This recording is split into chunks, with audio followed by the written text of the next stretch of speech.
బ్రతికి ఉన్నామంటే కేవలము నీ కృపా.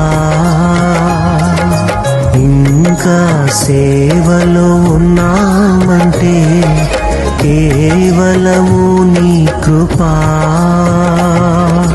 ఏ మంచితనము లేకున్నను, ఏ మంచితనము లేకున్నను, కొనసాగించినది నీ కృపా.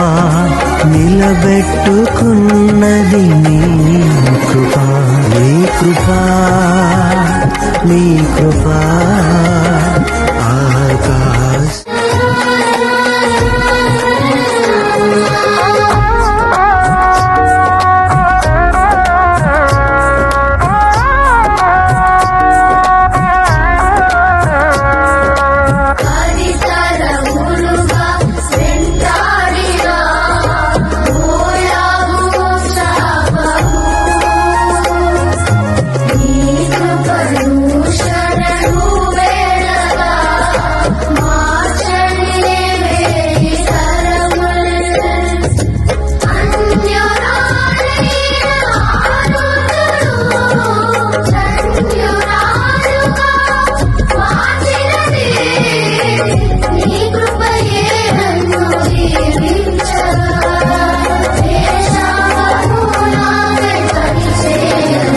నీ కృపా, నీ కృపా.